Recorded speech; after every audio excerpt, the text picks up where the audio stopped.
Authority doesn't begin with your words, it begins in your body.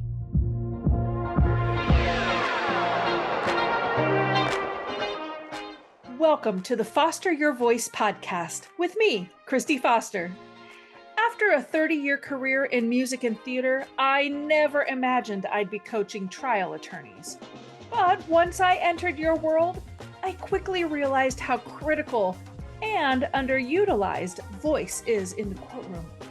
The truth is, you don't win trials with brute strength. You win with your voice. I'll give you tools to unlock your voice so you can communicate not just with purpose, but on purpose.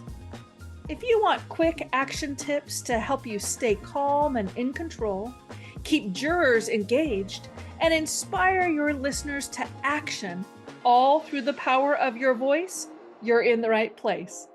I'm Kristi Foster, and I'm here to help you foster your voice. Hello, Foster fam. Hey, welcome to today's episode of the Foster Your Voice podcast. I wanted to just take a second to do a quick shout out to Kristi H1225, who left the following review on Apple Podcast. She says, Foster Your Voice is one of those rare podcasts that actually delivers what it promises. Kristi Foster embodies authority and poise while still being incredibly warm and relatable. What I love most is how empowering this show feels. Every episode leaves you walking away more confident, more grounded, and ready to take up space in your own life and career. Kristi doesn't just host, she leads, and she does it with grace. If you're looking for something motivating, insightful, and genuinely uplifting, this is a must listen. Kristi, wow, thank you for this. I mean, especially from a badass like you. I can't tell you, just it's so encouraging to me. So thank you so much for that. Very kind words. If you haven't already left a 5-star rating and a quick review, it doesn't have to be as long as what Kristi wrote, but just a quick review. Just take a minute to do that, would you? It's not that I'm fishing for more compliments like Kristi's. I mean, it's not about an ego boost, but getting ratings and reviews really helps push out the episode out into the atmosphere, and then more people can find me. So leave a quick note just to let me know and let others know what you're enjoying and what you're learning. Now, Kristi mentioned getting more grounded, and that's what we're going to talk about in more detail today. What that means and how to achieve it. But before we get to that, I wanted to offer a gentle challenge for you if you're trying to grow in your communication skills. Now, when I'm working with my one-on-one clients, I know that I'm asking them to do some things that are outside of their natural comfort. I'm asking them to stretch their vocal range in ways that no one has ever asked them to do it before. So, of course, it's challenging. It takes willingness, it takes repetition, and it takes time. But let's just do a quick little experiment together. Now make sure you're in an emotionally safe space, maybe your office with the door closed, or maybe alone in your car. Then just make the highest natural pitch possible for you. Dare to be just a little bit silly and just sing your highest note. That was mine in this moment. Did you do it? Seriously, do it now. Just squeak out your highest note. Just do it real quick. Okay, now how'd that sound? How'd it feel? I'm guessing that it was maybe a bit strained, probably a bit weak, which makes perfect sense.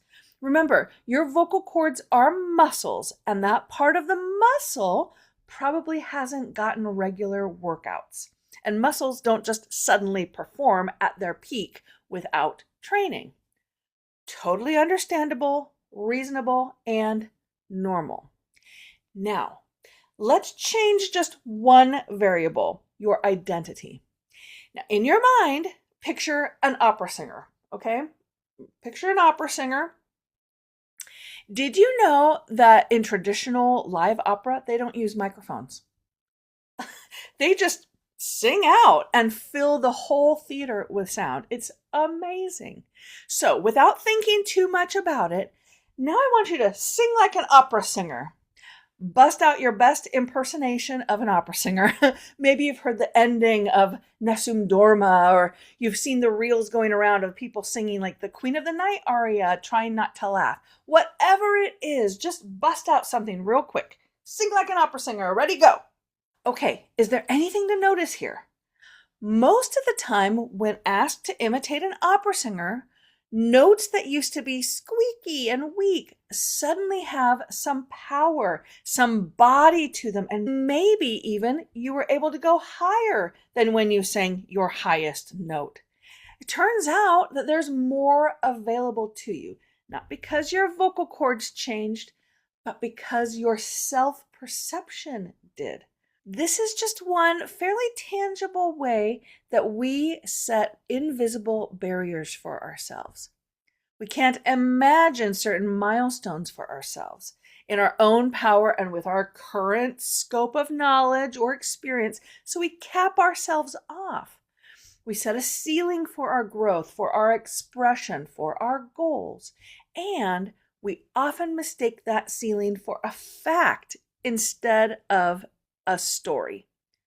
But we can surprise ourselves when we step away from our self-imposed limiting beliefs and we imitate someone else or mimic their actions. Now, do you remember those bracelets, the WWJD bracelets that were all the rage for a while? The idea being that those who wore them would be reminded to do things beyond their natural inclinations and ask instead, what would Jesus do? WWJD, to find the behavior they wanted to do instead. Fill in the blank, WW question mark D. What would a charismatic person do? What would an experienced lawyer do? What would a brilliant orator do? Picture someone in each of those categories and use their name for a mental WW question mark D bracelet. Now, I'm not advocating for you to lose yourself in someone else's personality. There's a limiting belief that says that you have to be like the Keith Mitnicks or the Nick or Courtney Rowleys of the world. They are brilliant-minded people who are accomplishing wonderful things. They're heroes, and I hold them in high esteem. But you're not them. So I'm not advocating for you to take on their personality. There's a difference between borrowing perspective and borrowing personality. And I will always advocate for you to stand on your own authority in your own presence. Jurors can detect when you borrow tactics that aren't internally integrated and they reject them. But there are inspirations we can draw from. This is a very natural, intuitive part of learning. I mean, think of when you sing along with someone in the car. When you're just relaxed and having fun, you sing like the singer. I do. Even before then, let's just take it way, way back when you're learning to speak. You mimic. Do you think we just came up with mama and dada and all the animal names and sounds by ourselves? No, of course not. We mimicked, we imitated, and we made it our own and connected to it authentically. Imitation was never the end goal. Integration was. That's what we're talking about here. Sometimes we practice it before we fully believe it. When we're trying to push ourselves to develop some new skills and are daring to go bigger than what we thought we were capable of, we rehearse the version of ourselves we're growing into. Stretch your range, develop your voice, increase your nonverbal communication skills. That's not about becoming someone else. It's about discovering the range that was always yours.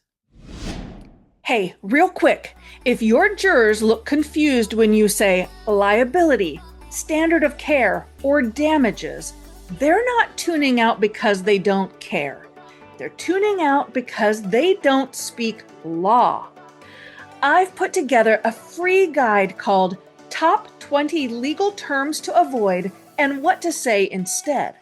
It'll help you simplify your language without losing credibility, so your message actually lands.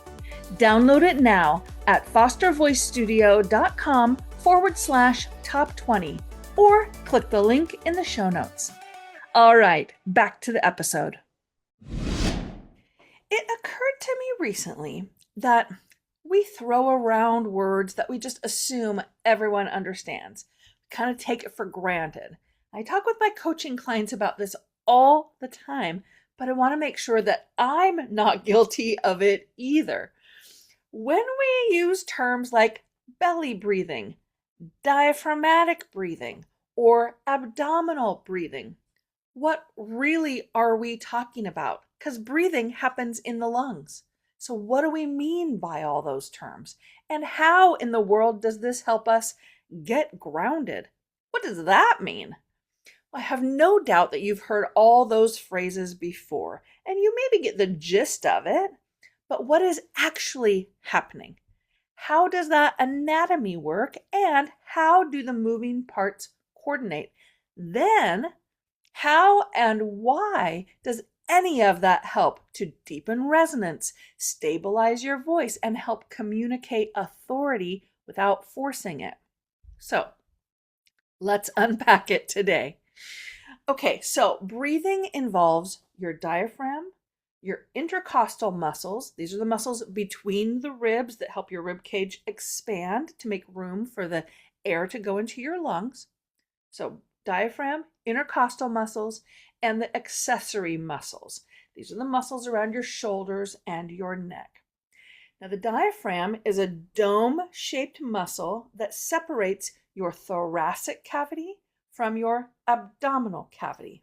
It's a really interesting muscle because it behaves kind of like a jellyfish. It lowers and flattens when it's activated, and then it goes back to its dome-shaped when it relaxes.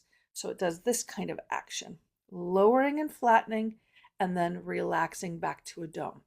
Now, above the diaphragm are the lungs. So when the diaphragm lowers, the lungs stretch downward and air is able to fill in. The intercostals help expand and stabilize the rib cage, which allows the lungs to then expand outward so even more air can fill in. Then, if needed, the accessory muscles lift the upper ribs and sternum, giving just a smidge more room for additional lung expansion. Down, all around, and up. That's how you inhale. Then, when you exhale, everything returns to its relaxed state. The diaphragm relaxes and domes back up.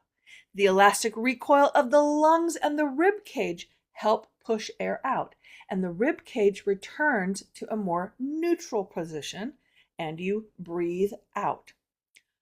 Okay, great. So what's the issue? Well, it's been my experience that most folks, instead of initiating the inhale with their diaphragm, they start with the intercostals and think they're taking a low breath. Or actually, when I ask my clients, first brand new discovery session clients, to take what they think is a deep breath, they'll go like this. If you're just listening, I've raised my chest up and my whole posture is compromised. Now, why is this bad? Well, it's not bad all the time. When you're doing a workout and getting aerobic, you are going to breathe first into those accessories and intercostals. But don't kid yourself and think that you're actually taking a deep breath. You're not. You're taking a high, shallow breath. This type of breathing has the potential to keep your sympathetic nervous system revved up. Remember, that's your fight and your flight. It's also your get up and go response. And look, It's not like lifting your shoulders once will trigger internal panic. It's that habitual, shallow, rapid breathing patterns tend to keep the body ready to mobilize. And we need that sometimes.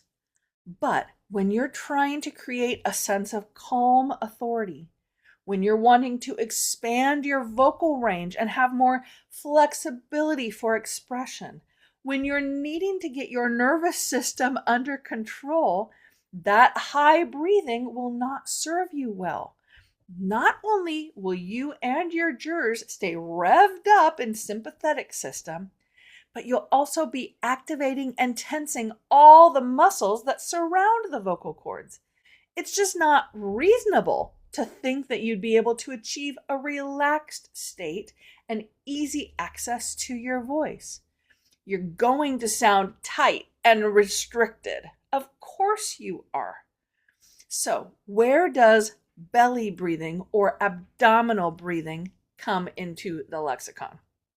Well, when the diaphragm is triggered to activate and descend, it crowds into the abdominal cavity, moving the contents, meaning your organs, slightly downward and outward, which is why the abdominal wall gently expands.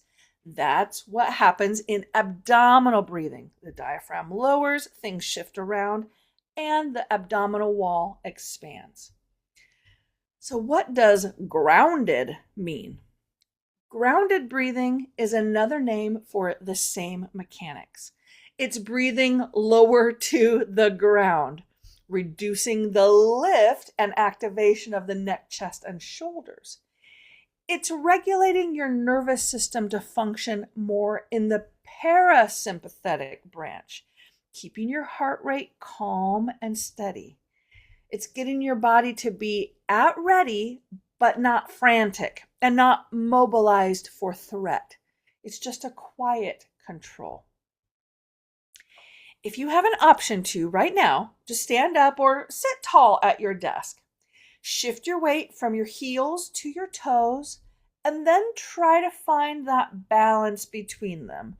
If you're seated, you just try to find that balance between your seat and your thighs. Where does your weight balance? Okay, now that you have found that balanced position, put one hand on your chest and one hand at your belt line, like your lower abdominal muscles. Try to let the breath expand into that lower hand as you breathe, while keeping your upper hand still.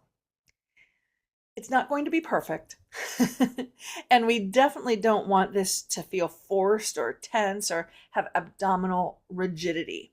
But likely this is something you can practice throughout your day, and maybe when you're in front of a mirror so you can see what's happening. So let's do that together. One hand on the lower abdominal muscles, one hand on your chest. Try to fill in your belly into that lower hand. Let's breathe in and out. Again, keeping that top hand still. Breathe in and out. When you consistently access this lower, more regulated breathing pattern, you make it much easier to communicate authority without forcing it or overcompensating with bravado and gimmicks. Authority doesn't begin with your words, it begins in your body. Until next time, keep fostering your voice. Thanks for pulling up a seat with me today and for being part of the Foster fam. Make sure you're subscribed to the podcast so you don't miss a single episode. And while you're at it, go ahead and leave a review or a comment so I can give you a shout out on a future episode. During the week, you can find me on Instagram at Foster Voice Studio, where I'm dropping little nuggets of vocal technique and leadership wisdom. You can also join my mailing list by visiting fostervoicestudio.com or by clicking the link in the show notes. I'll send a weekly vocal tip every Tuesday directly to your inbox. Until then, keep fostering your voice.